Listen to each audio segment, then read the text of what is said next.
From our Chicago studios, this is a Muslim News on Muslim Network TV. Assalamu alaikum, I'm Samana Siddiqui. Italian Flotilla Captain Tommaso Bortolazzi embraced Islam while detained in Israel, saying he found faith in captivity. This and more in today's news, so stay tuned. Israel has continued its deadly bombardment of Gaza despite President Donald Trump's appeal to halt the strikes. Israeli soldiers have killed at least 106 Palestinians in the past 72 hours, according to local medics. On Tuesday, 10 more people were killed and several injured in new Israeli air and artillery attacks across the enclave. Witnesses say a Palestinian man seeking aid was shot dead near a U.S.-Israeli distribution site in Khan Yunis. The government media office in Gaza says Israeli forces have carried out 143 attacks since Saturday, targeting densely populated areas and shelters. Qatar's foreign ministry says Israel should already have stopped operations in line with Trump's 20-point Gaza plan. The plan calls for a ceasefire, the release of prisoners, and the rebuilding of Gaza. Prime Minister Benjamin Netanyahu appears to be defying Washington. Observers say only a further and credible push from the U.S. will force Netanyahu to halt bombings to give peace a chance. Netanyahu is wanted by the International Criminal Court for war crimes and crimes against humanity in Gaza. Israel's genocide, which marks its second year today, has killed at least 67,173 people, most of them women, children, the elderly, and civilians. Officials from Israel and Hamas met in Egypt along with mediators to discuss President Donald Trump's plan to end Israel's genocide in Gaza. Hamas spokesperson Fawzi Barhoum says the group wants a permanent ceasefire and full Israeli withdrawal from Gaza. Other demands include the free entry of aid, return of displaced people, and reconstruction under a Palestinian-led body. Hamas also seeks a fair prisoner swap. Barhoum has accused Israeli Prime Minister Benjamin Netanyahu of trying to block progress. At the United Nations, Secretary General Antonio Guterres renewed his appeal for an immediate ceasefire and the release of captives. He said Trump's Gaza plan offers an opportunity that must be seized to end what he called a humanitarian catastrophe. The meeting came as the genocide enters its second year, with Israeli Prime Minister Benjamin Netanyahu continuing to defy Trump by refusing to stop Israel's bombing of Gaza. More than 80 parliamentarians from Turkey and several European countries have issued an urgent appeal calling on Israel to immediately release the remaining detainees from the global Sumud Flotilla. The unarmed convoy, intercepted by the Israeli Navy in international waters on October 1st, was carrying food and medical aid to Gaza. Lawmakers from Turkey, Spain, Belgium, the Netherlands, Denmark, Italy, Greece, and Cyprus described the flotilla as carrying hope, not weapons. They condemned Israel's actions as a flagrant breach of international and humanitarian law. In their appeal, the lawmakers called on all governments to condemn Israel's interception of a civilian mission, ensure the detainees' protection, and allow the Red Cross and UN full access. They also urged an independent international investigation and reaffirmed humanitarian convoys must be protected, not punished, for saving lives in Gaza. Pakistan's Deputy Prime Minister and Foreign Minister Ishaq Dar has confirmed that former Senator Mushtaq Ahmad Khan is safe and in good health at the Pakistan Embassy in Jordan's capital, Amman. Mushtaq led Pakistan's delegation aboard the global Sumud Flotilla carrying aid for Gaza. Israeli soldiers detained him last week along with other activists when they intercepted the convoy in international waters. In a post on X, Dar said the embassy is facilitating Mushtaq's return to Pakistan and thanked friendly nations for their assistance. Mushtaq later appeared in a video saying he and other activists were blindfolded, shackled, and tortured while in Israeli custody. He said they were denied air, water, and medicine, forcing them into a 3-day hunger strike. Mushtaq vowed to continue the struggle to break the blockade on Gaza and said the fight for Palestinian freedom will not stop. An Italian activist detained after Israel intercepted the global Sumud Flotilla has converted to Islam while in prison. Tommaso Bortolazzi, captain of the Maria Kristin aid ship, said he embraced Islam inside the Israeli detention center. In a viral video after his release, Bortolazzi confirmed his conversion, saying that he found faith amid captivity. A Turkish activist who was jailed with him said Bortolazzi joined Muslims in prayer and later recited the Shahada, the Islamic declaration of faith, inside a prison vehicle. In the video, the Turkish activist said during morning prayers, the Israeli occupying forces raided the cells, but Bortolazi confronted them and prevented them from attacking. He added, "I asked Tommy if he had ever studied Islam. He replied that he had, stating that he was a Catholic from a religious family." The act reportedly angered Israeli guards, who moved him to solitary confinement. New York City mayoral candidate Zohran Mamdani launches an affordability calculator showing families could save thousands under his rent freeze, free bus, and childcare plans. Details after the break, so stay tuned.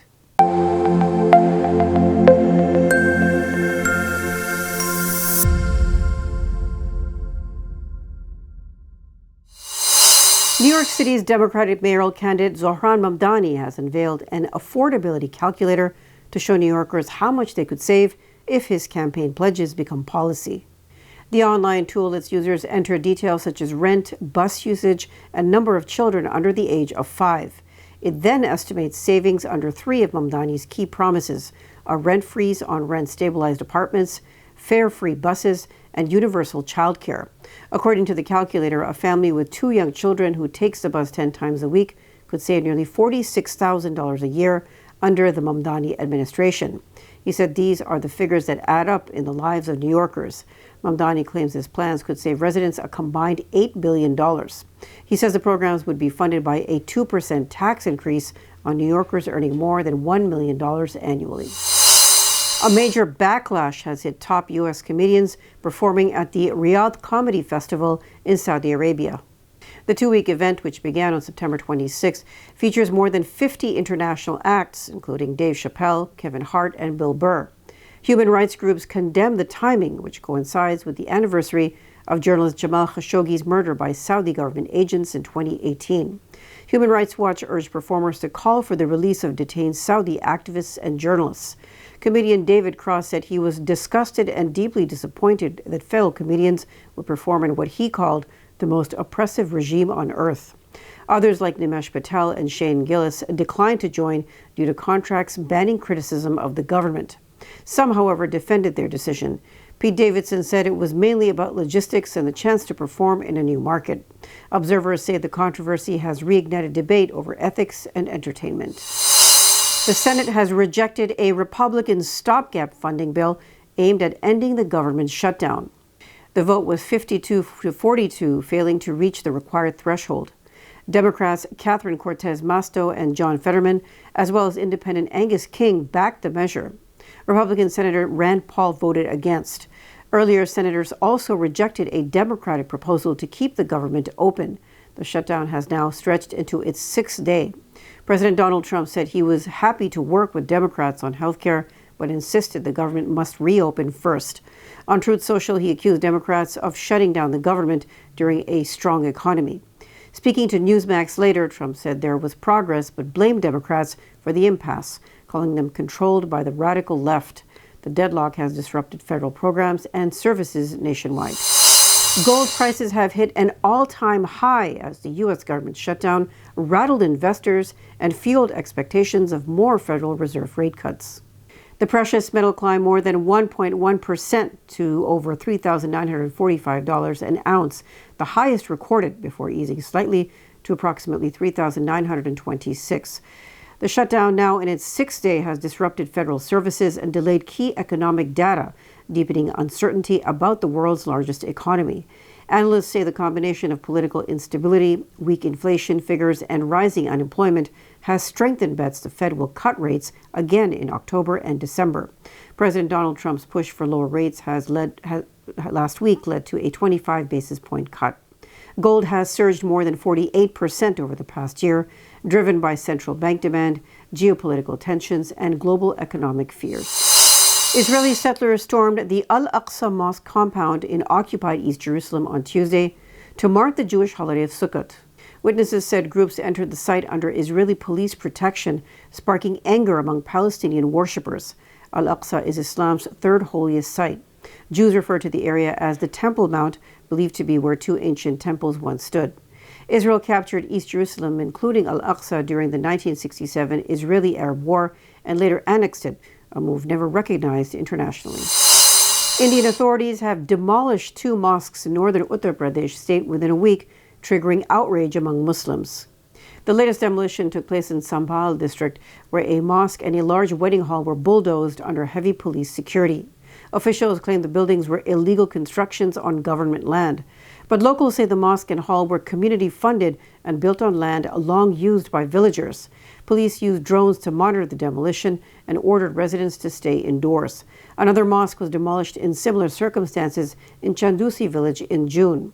Rights groups accuse the local government, led by ultra-Hindu nationalist Chief Minister Yogi Adityanath, of targeting Muslim sites under the guise of removing encroachments. Authorities insist all demolitions are lawful and peaceful, but observers say Yogi has been using bulldozer politics since he came to power. Analysts say this risks deepening communal divisions in India's most populous state. At least 13 people were killed and 19 injured after Sudan's paramilitary Rapid Support Forces, or RSF, shelled residential areas in Al-Fasher, North Darfur. Doctors say 7 children and a pregnant woman were among the wounded. The Sudan Doctors Network called the attack a full-fledged war crime and accused the RSF of systematically targeting civilians. It said many residents remain trapped as the bombardment continues. The group urged the UN Security Council to intervene and protect civilians and medical workers. The RSF has blockaded Al-Fasher since May, cutting off humanitarian access. The city is a key hub for aid operations across Darfur. Since fighting erupted between the army and the RSF in April 2023, more than 20,000 people have been killed and 15 million displaced.